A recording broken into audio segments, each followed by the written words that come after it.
Well, good afternoon, everyone, and thank you so much for joining us. For those of you who are joining for the first time, my name is Steph Kershaw. I'm a research fellow at the Matilda Centre for Research in Mental Health and Substance Use, and we're located at the University of Sydney. And I'm also the project coordinator for the Cracks in the Ice online toolkit. So before we begin today's webinar, I just want to acknowledge that we're coming to you from the unceded lands of the Gadigal people of the Eora Nation. And I acknowledge the traditional owners of the land and recognise their continuing connection to land, water and culture. I also realise that we are in a webinar format today and that we are joining from different Aboriginal lands and Torres Strait Islander lands. So I would like to acknowledge the traditional owners of the country on which you are all on and pay my respects to elders past and present. So before I introduce today's speaker, I just wanted to let you know that as participants, you are in listen-only mode. And this means that we can't see or hear you. But you will notice that there is a Q&A button on your dashboard. And this is where you can type in questions that you have during the webinar and send them through to us. And we will be having a dedicated question and answer section at the end of the webinar. The webinar is also being recorded and it will be made available via the Cracks in the Ice website, and so will a copy of the slides as well. So, too far, I do that every time. Today's presentation is the second part of a two-part webinar, which has been focusing around demystifying methamphetamine use and finding a path to recovery. So last week in part one, we talked about kickstarting recovery by knowing the stages of change. Don't worry if you missed this, the recording is available, or if you just want to rewatch it, the recording's available via the Cracks in the Ice website. And in today's part two, we'll be talking about how to choose the best recovery pathway and top tips to know about the process. And so we're really happy to invite back Tara Hurster, who is a registered psychologist. She has over a decade of experience supporting people living with addiction and looking for change. And so for anyone who missed Tara's bio last time, a little bit about her is that she founded the Tara Clinic, which stands for Therapeutic Addiction Recovery Assistance, in 2017. And she supports busy and successful people wanting to regain control over their substance use and leaving that guilt and shame behind. And so over the years, Tara has worked really closely with people who use methamphetamine to demystify the use and detoxification process and provide clear and practical strategies to help them reach their goals of lasting recovery. So thank you so much for joining us again today, Tara. We're really looking forward to part two and finding out more about demystifying methamphetamine use. Absolutely. Yes, I'm very, very grateful and excited to be here too. Let me just bring up my slides for everybody. Oops. Okay. Steph, just confirming you can see my slides. Yes, that all looks great, Tara. Amazing. All right. So, yes, I also want to acknowledge that the traditional owners of this land are the Indigenous Australians, and I am coming from the Gadigal, coming from the land with the Gadigal people and also from the Eora Nation, and I just want to pay my respects to their elders past, present and emerging.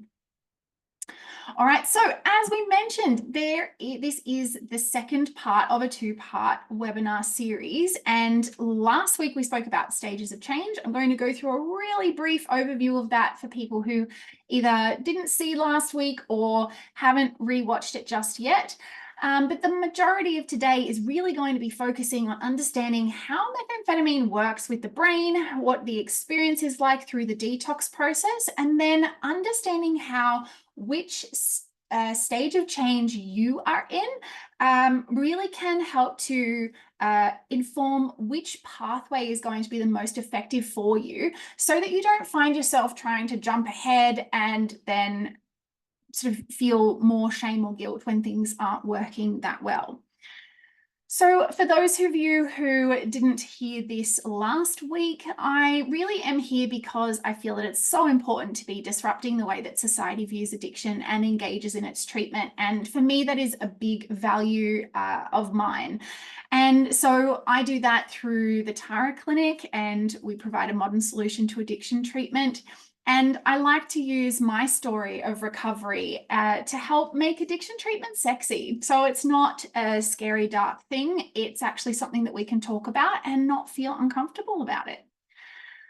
So I'm going to scoot through the stages of change with this really brief review. Now, the important thing to remember is that there are two main sort of sections of the stages of change. This section here that you can see in the kind of orange color, that is where the addiction is quite present in the person's life. Okay, so you're either using regularly or perhaps experiencing binges every so often, though we're really kind of in that space of active addiction, if we can call it that. The separate color here, the more sort of, I guess, greeny kind of color, this is where we're actively starting to engage in the change process. Okay, that's really where you're starting to notice the differences in the way that you're thinking, you're behaving, and your choices that you're making. Now, the important thing to remember is that a lapse is not a failure. A lapse is actually a foundational aspect of your sort of underlying learning, okay? And that's why we call lapses lessons. So if I ever talk about a lesson in today's session, I'm referring to a lapse. It's just the language that I use. Same with relapse. There is such a negative undertone to the word relapse. So I use the term recycling, because basically what it means is that we're recycling into one of these three stages of change here, either the pre-contemplation, contemplation, or preparation stage. None of these are bad. None of these are wrong. They just are, okay? When we look at moving into the action stage of change, that's where you'll start to notice that things will feel uncomfortable because we're outside of our comfort zone. We can talk, actually, I talked a little bit about that in the first part. So please make sure you go and watch that, because it's going to make a lot more sense for you with the things that I'm going to talk about today. Let me just make sure I have my time near me. Okay. Alrighty, so to start off with, we're really sort of wanting to understand methamphetamine and the brain. Okay, now the brain, for those of you who are watching, you can see here that this is a cross section of the brain. You've got the front bit, the middle bit, and the back bit. Nice and simple. Okay. The front bit is where we have all of our higher order thinking. This is problem solving, conflict management, language, personality, memory, all the stuff that makes us really human. That's here at the front. This bit down here at the back, right at the back of the head, this is where we deal with literally keeping us alive as an individual and as a species. So think, needing to pee and poo, sex drive, core temperature, hunger, all that stuff that literally keeps us alive is down here in the back bit of our brain.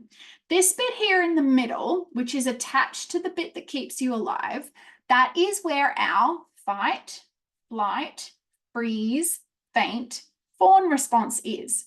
All five of those are normal, natural, helpful reactions to life-threatening situations. Now, when it comes to cravings, urges, experiences of substance use, trauma, pain, embarrassment, big feelings, what happens is when we experience those big feelings, this part of the brain gets really dramatic and thinks that we're going to die. Even though we might be in a safe environment, it still thinks we're going to die. So it floods our brain with what I call mush, and it switches off this whole section of the brain, right? The whole front bit just goes to sleep because it's not needed if a tiger is going to try and kill you at the front of your cave, okay? So when we think about the way that the brain works, when it's flooded with mush, it switches on everything that I need to either run away or fight the tiger, and switches off everything that I don't need to run away or fight the tiger. And so what you'll start to see is this experience of parts of your brain and your body feeling a certain way, which quite often we perceive as a craving or an urge or needing to use or drink or act out or whatever that addictive behavior is. So in terms of linking all of this information, which, you know, if I had 6 hours with you, I'd go through all of that in more depth. Though to link that with methamphetamine specifically, we are at cracks in the ice. So let's talk about methamphetamine specifically. It's really important that you firstly understand how unique methamphetamine is in terms of its effects on your brain and your body, as well as the impact of the detox process. So we'll start with the use. Now, this little picture on the side, I'm really just trying to represent that when we use crystal methamphetamine or methamphetamine or at all, is it basically turns up everything in your brain to like 150. Okay, we don't have the ability to naturally produce those levels of dopamine or serotonin or those neurotransmitters to the extent that methamphetamine does. Okay, so what happens is when our brain is flooded with all that seemingly good stuff, it actually kind of kills away what I call the little sweeper guys. And the sweeper guys come into your brain and they sweep up all the excess good stuff so that you can then experience that good stuff later. And because there's just so much in there that they've been swept away, what happens is we have this really predictable experience of depression or low mood or low motivation for sort of up to 10 days after our last use. And that in essence is a really stark contrast to the experience that you have when you're actually using methamphetamine. The way that it was described to me, and I thought this was really beautiful, I'm quite a visual person, so it really stuck for me. So if we have a piece of chocolate, let's say we get 20 happy hormones. If we have an orgasm, we get around 150. And with methamphetamine or crystal methamphetamine, we get 1,000. Right? So it's such a big experience of happy feelings and big joyful feelings that when we then slip to this sense of depression, the separation between what you were feeling to what you are feeling is so big that our brain literally thinks we're going to die.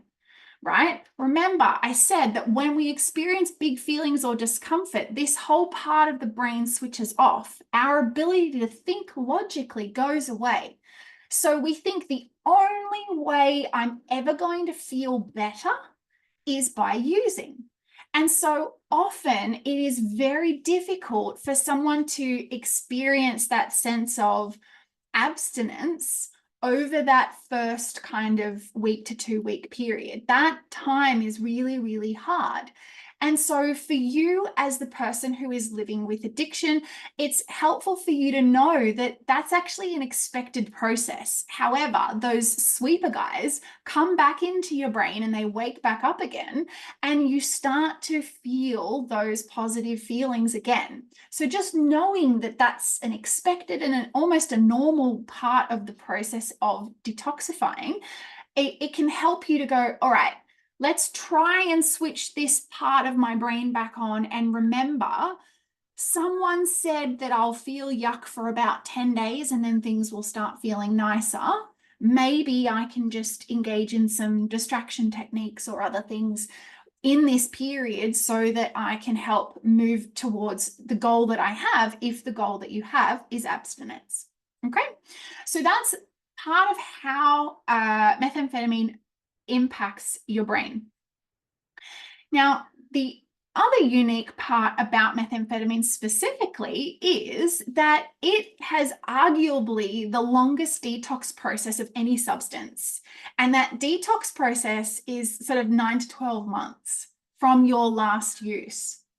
And so this is why it can be really, really challenging to engage in a more sort of harm minimization approach to the use of methamphetamine, because the actual detox process is so long.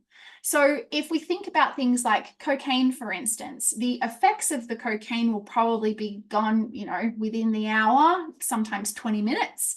It will be in your system and detectable for, between sort of 3 to 7 days, depending on what kind of testing is done. Obviously, if it's the hair, it's longer. Though that sort of cyclical process of using, experiencing, coming down, and then detoxing out of your system, it's quite quick. So it is something that is probably an easier substance to use in more of a harm minimization way or a controlled way, if that's what your goal is.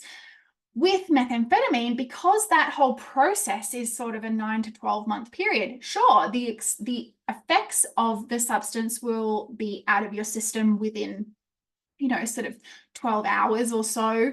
And then it'll probably be undetectable after, a week, or I think up to sort of 2 weeks, really, depending on the test that gets done. If it's hair, longer, obviously.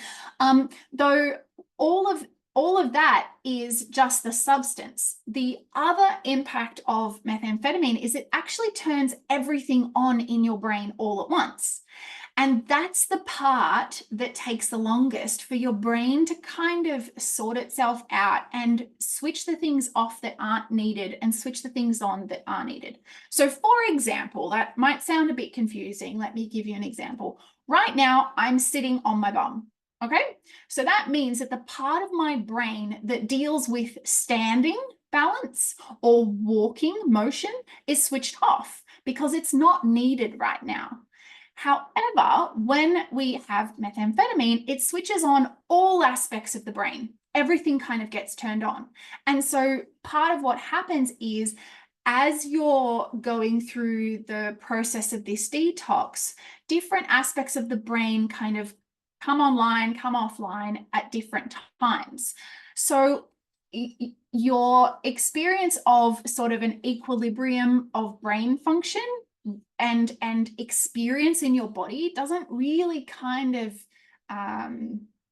come back until really sort of 9 to 12 months after your last use. However, the interesting part is that in the detox process, so that sort of 9 to 12 month phase, there are actually a really kind of predictable pattern of urges and cravings that occur through the detox process. Now, I've said here on the screen, all you need to remember is they come in threes. And it's weird. I don't understand why. However, over a decade of working with people with all different substances, this is one thing that I have really seen present with every single person that I've worked with who have been experiencing or using methamphetamine. After 3 days of your last use is going to have a really big peak, right? So if we think about over here, this picture here, you can see that these are sort of really intense cravings, and over time they kind of stay up, right? So when we're actively using and experiencing the addiction sort of process, our cravings and our urges are really intense and they're quite frequent. However, when we first sort of step away and we start to sort of change our behavior and perhaps reduce or remove the substance from your life, you'll start to notice that your cravings will sort of get further and further apart. However, at the 3-day mark, you will have what I call a big wobble, right? And a wobble is basically like an intense feeling of an urge, an intense feeling of cravings. And usually that's because we've been having 3 days of feeling that real deep depression after you've finished the experiencing the effects of methamphetamine, right? So if we can get past the 3-day mark, then the next wobble tends to come at 3 weeks. Because we've moved through the depression, we've come out the other side, and now we're starting to feel well again, which means that often the things that we were doing to help ourselves move through that depression tends to stop, right? So if you're doing self-care or therapy or whatever it is, that tends to stop when we're feeling better. And so what happens is there's this little sense of complacency, and at that 3-week mark, the wobble comes back, right? And it's a big wobble, yeah? When you can get through that, usually the next wobble comes at 6 weeks. I know I said 3s, but just kind of lean into the 3 there. So at the 6-week mark, again, we get another wobble. If we can get through that, then the wobbles start to expand out, like you see here, okay? They go out to 3 months, then 6 months, then 9 months, then 12 months. And as you're continuing to engage in the change process, in the treatment process, and you're implementing the helpful tools and strategies throughout that period, when you have moved through each of those wobbles, you will start to notice that your experience down here at the bottom, well, for me, it's the bottom left. I hope it's the bottom left for you as well. At the bottom left here, you'll see that there will basically be a period where you'll seemingly not have any cravings or urges at all. And again, that is really, really normal.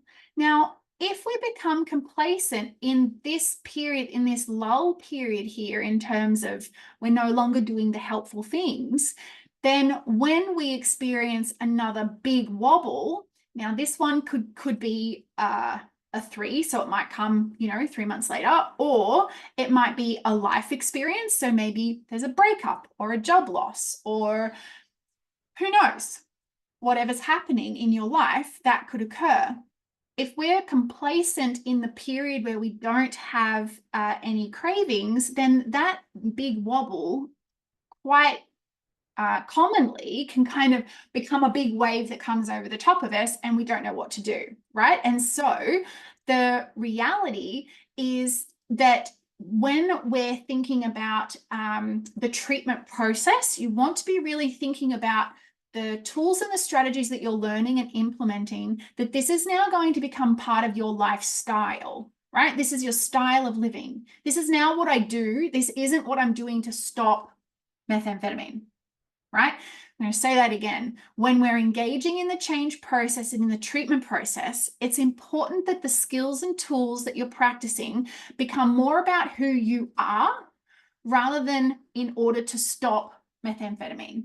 Because cravings are a thing that can come, and triggers can come at any time. And in my experience, I'm going through something similar at the moment, where I'm moving away from sugar to help with a gut thing that I'm going through. And so I'm implementing the same tools and strategies now that I would have been using when I was overcoming cigarettes, right? So it's important to just keep these tools going in your life.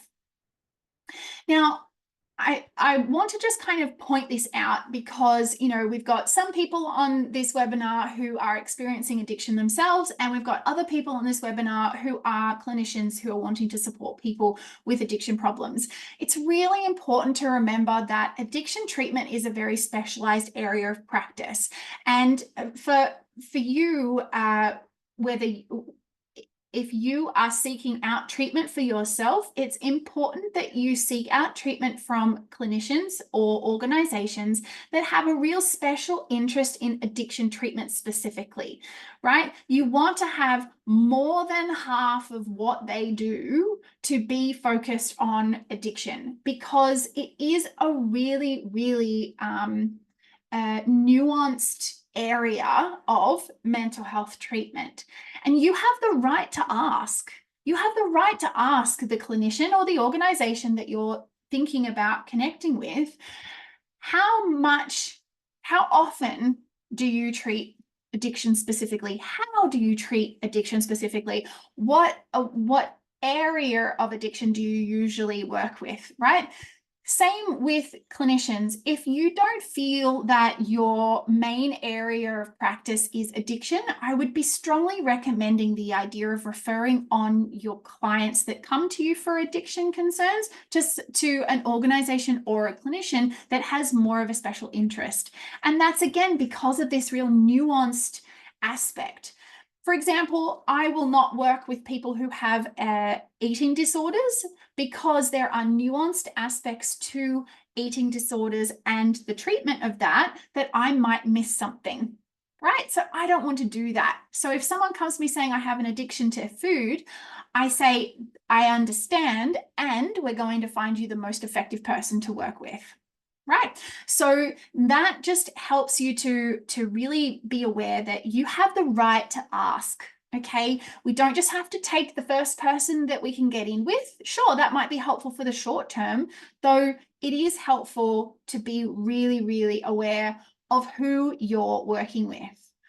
Now, I absolutely love Michael White, and he is the sort of founder of narrative therapy. Now, narrative therapy is all about the concept of storytelling, okay?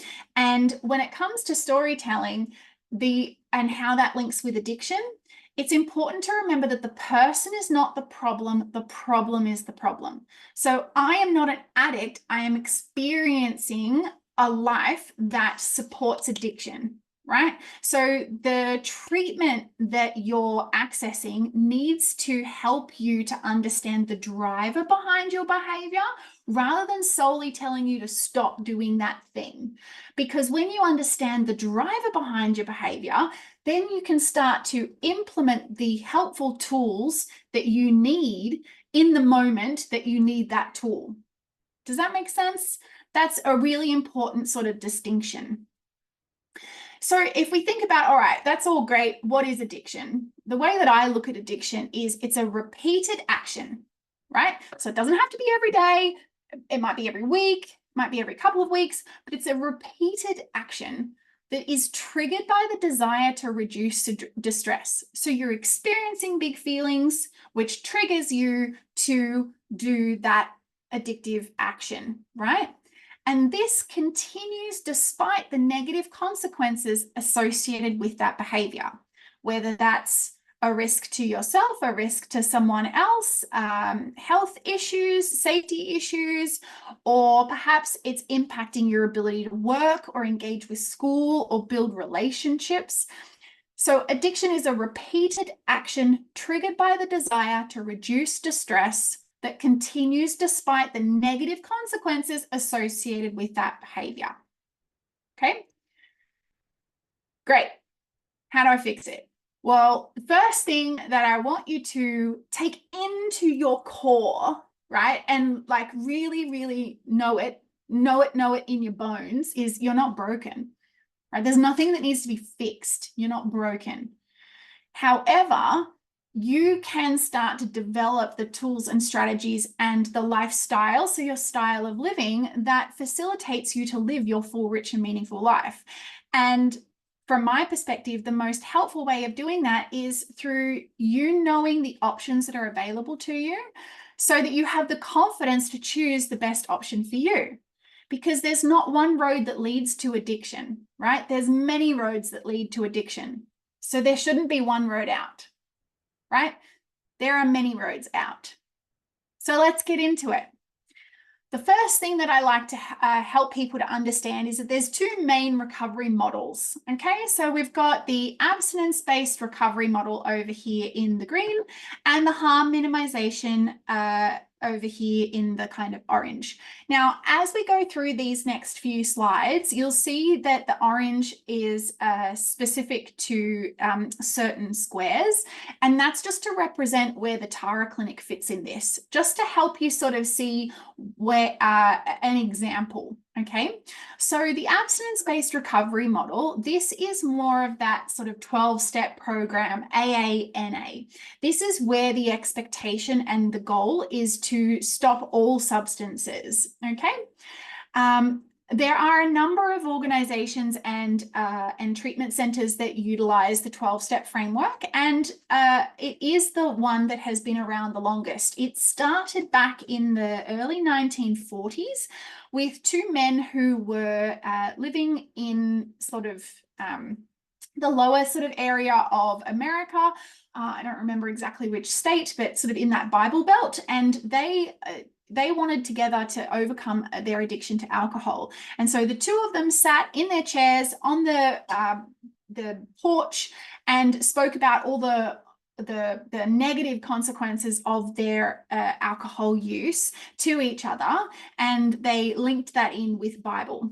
And so over time, they noticed that by doing that together, they were helping each other to remain abstinent moving forward. And they actually wrote the 12 steps based around that. So that's why a lot of the 12-step language is quite biblical, and it's quite kind of aligned to that. Now, if that's something that you feel like, you know what, I like being told what to do, I like having really clear outlines of what is and isn't okay, I align with the idea of biblical sort of language, and then abstinence-based recovery might be the right option for you. Harm minimization, which is over here, harm minimization is really looking at, okay, what are the risks that are present in your life, and how do we create a plan to remove those risks and to head you in the direction that you want to go, which is whatever goal is yours, right? So abstinence-based recovery is more focused on you come and meet our goal of abstinence. Harm minimization's goal is let's reduce the risk. However, where you get to, where your outcome is sort of up to you. So that might be someone who wants to change their relationship to alcohol, for instance. So they might engage in a harm minimization approach to move from daily drinking to once a week. And then from once a week, it might be once a month, right? So that's that idea of reduction. When it comes to methamphetamine, perhaps it might be moving from injection to smoking, and that in itself is a harm minimization approach, because we're removing the risks around blood-based infections and potentials for needle stick injuries and potential for accidental overdose and things like that. That is very prevalent in the injection space. So when we move to smoking, it means that we've reduced the likelihood of some of those risks, right? So that is an example of a harm minimization approach. Now, the next is looking at the two treatment methods. We have inpatient and we have outpatient. So again, as you can see there, the orange one, the Tara Clinic, is outpatient, okay? So inpatient is where you will remain in the facility, right? So you're an inpatient. You remain there for the duration of whatever treatment you're having, and the accommodation and the food and the therapy and all of that is included in that time period. Outpatient is where you are continuing to engage in work, school, life. You're living at home or in your own accommodation, and you're engaging with the treatment program whilst you're continuing to live your day-to-day life. Now, there are pros and cons to both of these, and we'll go through some of those things in the next sort of section where I look at which option might be more effective for different stages of change. However, there are certain circumstances where an outpatient treatment option is not the best option, and that is where we may require the support of a medical supervised detox. Or perhaps we need some more wraparound supports to help guide you through that first level of the detox process. In those sorts of situations, inpatient is really valuable.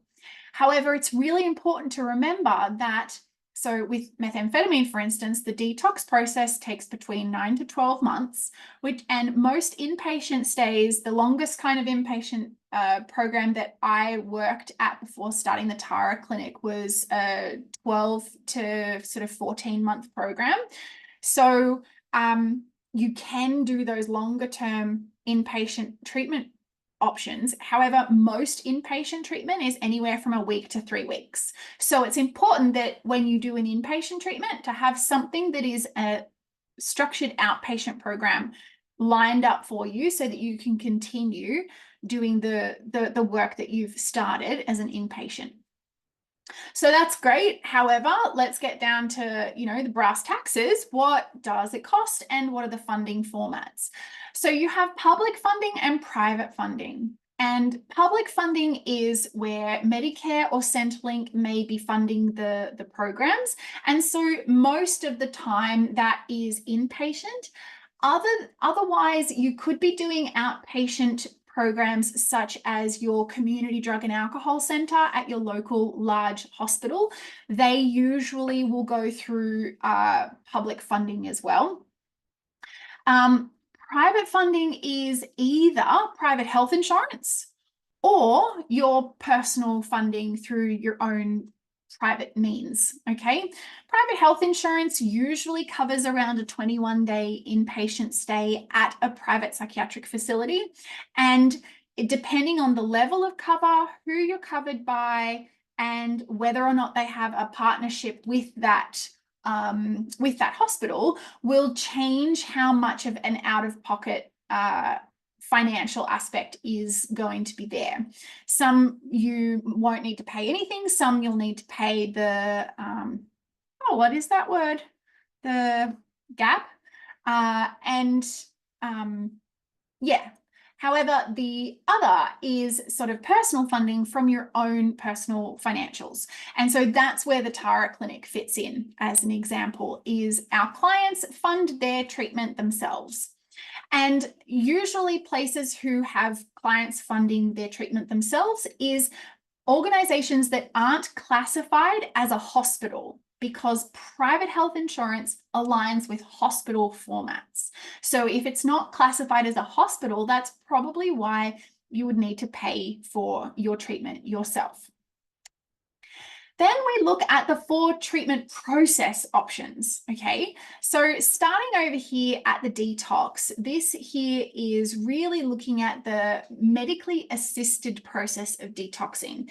And that is very, very vital in substances where there might be a health impact as a result of the detox process. Oh, I'm mindful of the time.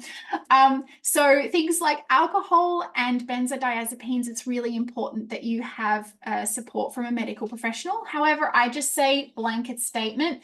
If you're wanting to make changes with any substances, talk to your doctor to make sure that it's safe for you to do so.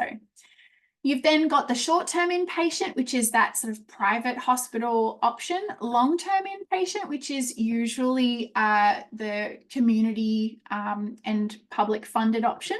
And then you've got outpatient, which can be anywhere from 3 months to our program is 18 months of support. Now, I'm going to scoot through a bit of this in the interest of time. However, it's important to remember that when you're engaging in addiction treatment, that we don't jump into trauma or other mental health stuff too early. Because if you think about it, when you have been using the substance, it has been used as a coping strategy for stress and distress, okay? So if we haven't built up the skills and the knowledge around how to manage stress and distress before we go into the more heavier historical things, it means that we can start to use more in order to cope between sessions. Okay, so it's a normal thing. So what we want to do is, if you start noticing that the person that's working with you is focusing straight away on the trauma, it might be something to talk about. Can we start to look at some coping strategies before we go into that? Now, the main reason to think about that is that the brain is taught by addiction to have instant gratification. Okay, so big feelings equals death according to the brain drama situation. Okay, so when we have big feelings, it equals death, and the brain learned that the thing that solves big feelings is drug use or alcohol use or gambling or porn or whatever it is. So when you feel those big feelings, your brain, because it's practiced that the most, it is more likely to say, oh, I know how to fix this, do that thing again. Okay, so it's important for us to really just be aware this isn't a failure. It's just the brain trying to keep you safe from the tiger. So, all right, great.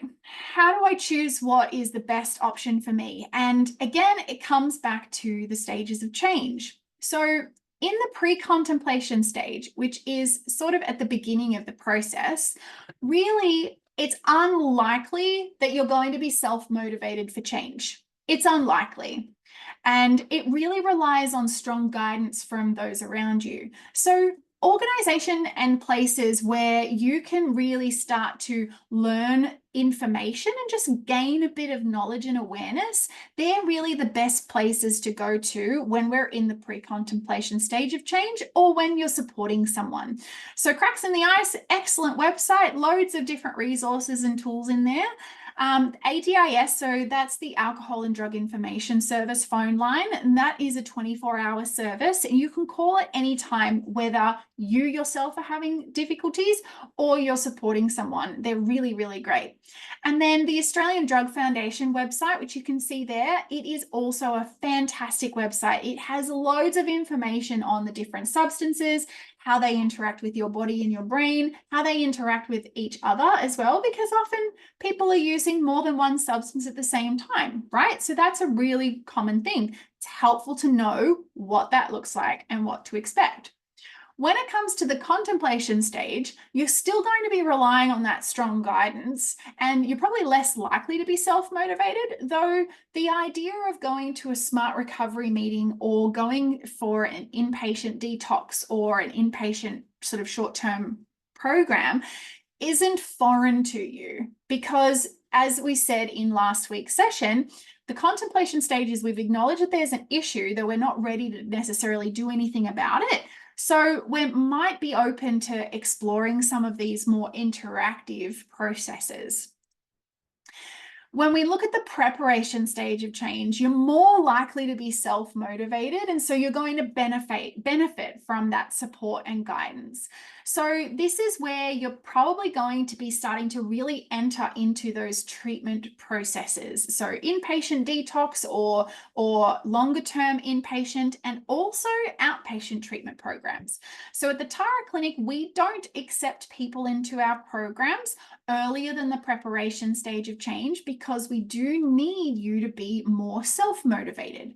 So if you're starting to notice, you know what, actually, I do really want to do something or I want to explore it, this is where you can start really looking at going into more of those formal treatment options. Then when we get to the action stage, again, this is where you're really getting self-motivated and you want to find that aligned guidance that also offers self-direction. So Smart Recovery is a great free community-based option. Inpatient and outpatient treatment methods are also really helpful there. And it's important that you find the sort of treatment model that aligns with you. So if it's abstinence-based or if it's harm minimization, this is where you really want to be aligned, yeah? Because when you're aligned with the treatment method that you're going through, you're less likely to push against it when you're trying to sort of understand these changes that you're feeling. In the maintenance stage, this is really where you're going to have that sort of ongoing self-direction because you are completely self-motivated. It doesn't mean that you no longer require support. It just means that you're able to engage with that support in a way that serves you. So again, you might find supports through Cracks in the Ice or the Alcohol and Drug Information Service, or perhaps smart recovery groups. These are a really great tool to access and connect with because it means that you're going to be able to really find the community that you're looking for. And when we're in recovery, really, you're living your full, rich and meaningful life. So your choice to remain connected with that recovery community is completely yours to make. You don't have to continue with that process for the rest of your life. You don't have to. Once you're in recovery, you've completely redefined the nature of your relationship to the substances and also to your experience of stress. So it's completely up to you. If you enjoy continuing with that process, great. Excellent. Keep it up. If you want to pop in and pop out as you wish, that's also up to you. So that is really how you can identify what is the most effective sort of treatment method for you and the treatment pathway for you, because understanding which stage of change will mean that when you enter into that that pathway of addiction treatment, you're more likely to feel aligned with that and be ready to engage with it at that level. So on your screen, we've got the Resource Hub. It's a free online platform here that Cracks in the Ice have graciously put on their website as well. So feel free to just use the QR code, or or there might be a link perhaps in the chat. So I really want to thank you all, and now it's really time for questions. Amazing. Thank you, Tara. That was great.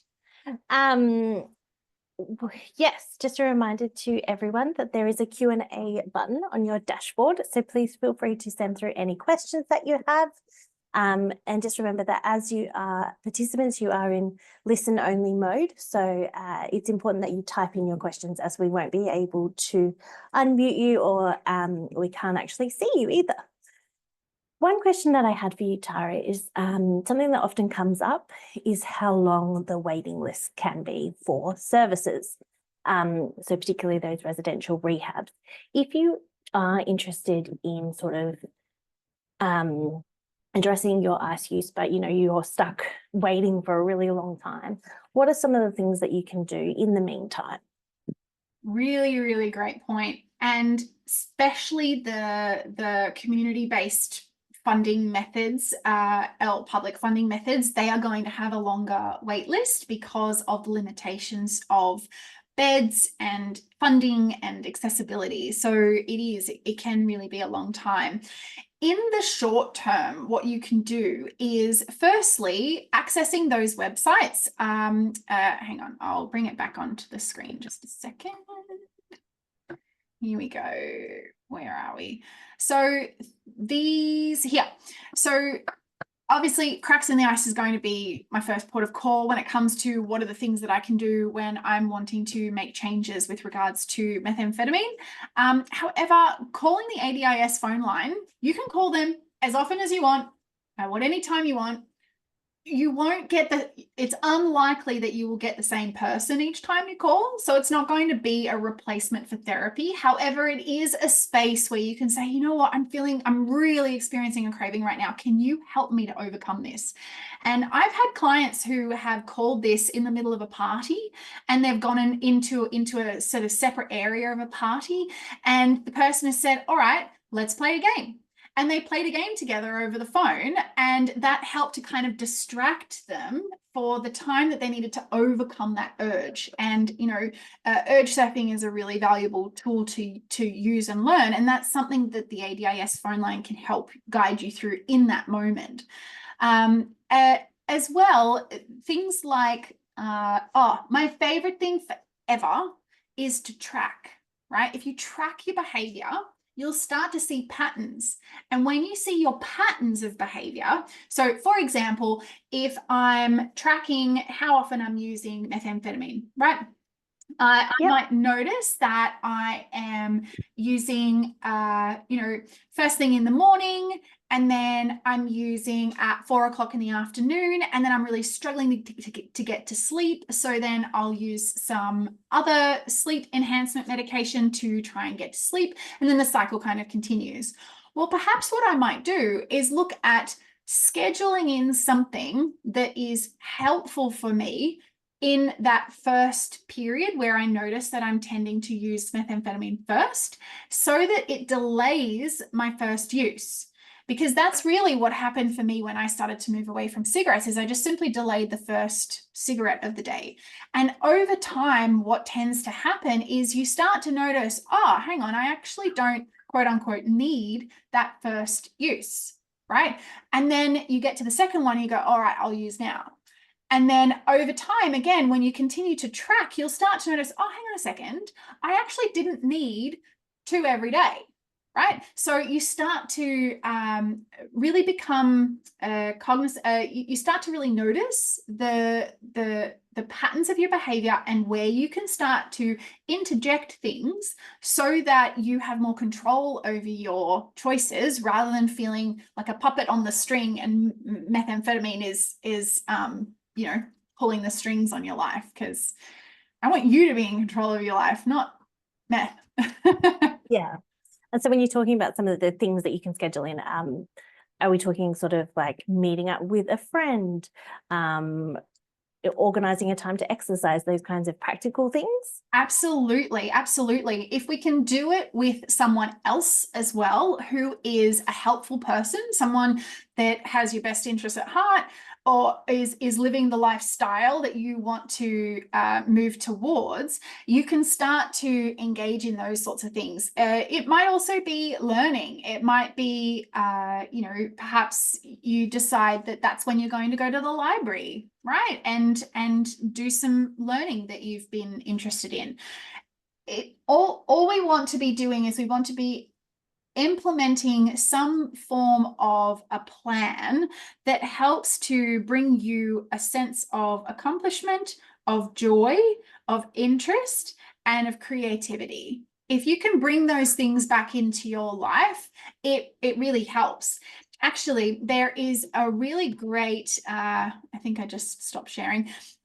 There is a really great thing that you can get online. If you just Google, I think if you just Google 365 pleasurable adult activities, and it will come up with this PDF list of, a whole heap of different things. We utilize something similar in our Empowered Recovery program. And what I suggest people do is print it out. If you've got access to a printer, print it out and cut them all up and then put them in a jar.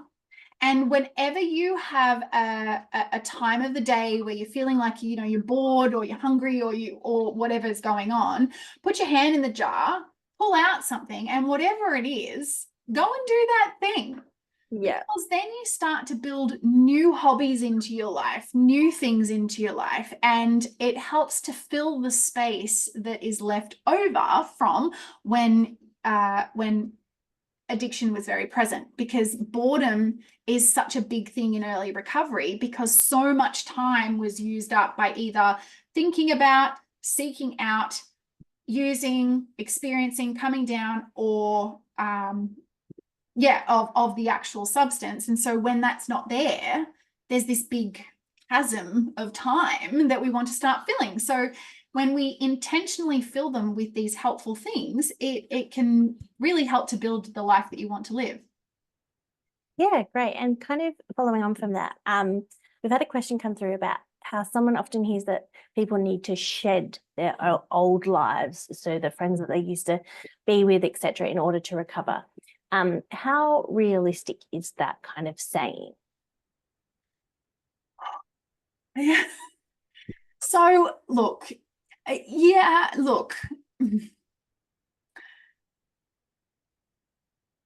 there are so many ways that I want to answer this question. I'm trying to kind of bring them all together into a sentence that makes sense.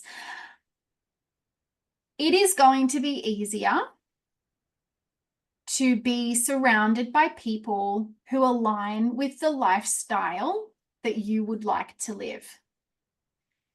It is harder to say no the 17th time than it is the first time.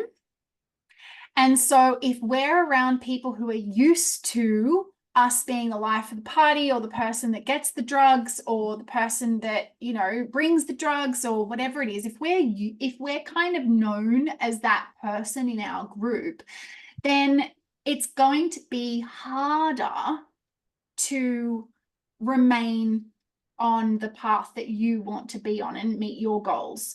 And so what I recommend is, it's not necessarily that you have to get rid of everybody in your life, right?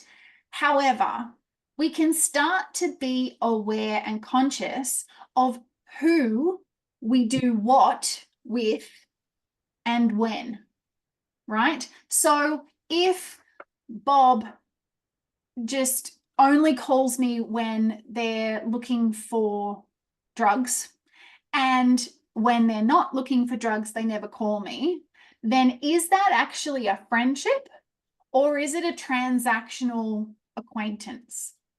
And so if it's not actually a friendship, that outside of the substance use behavior, or the seeking out behavior, if there's no real substance to this relationship, what are we technically losing?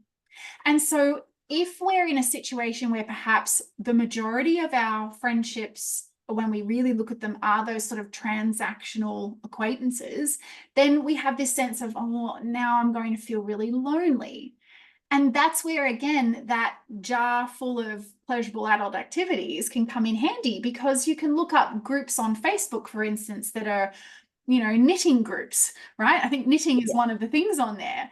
And a really, really brief story. I had a client many, many years ago, and they decided that they were going to do the knitting out of that list.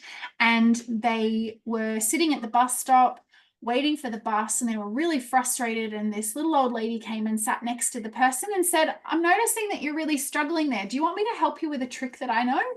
And then the two of them ended up talking about knitting, and they made this beautiful friendship together after this interaction on the bus. And that was really special for this person. That felt really, really beautiful for this person. And it helped them to see that they can actually build friendships with their other hobbies and other interests, and not just through substance use. So the more that you start to do things that align with the lifestyle, so the style of living that you're moving towards, the easier it is for you to start to build those friendships and relationships that align with that and make it easier. Yeah, great. Is there a reliable way of assessing where in the stage of change someone is? So as an outsider. The most reliable way that I do it is through paying attention to their language. I'm wondering if this person is a clinician and whether they're asking me if there's a questionnaire. I have looked high and low, and there doesn't seem to be a specific formulated questionnaire that's research backed that outlines that. So I am going to be in the process of trying to create my own.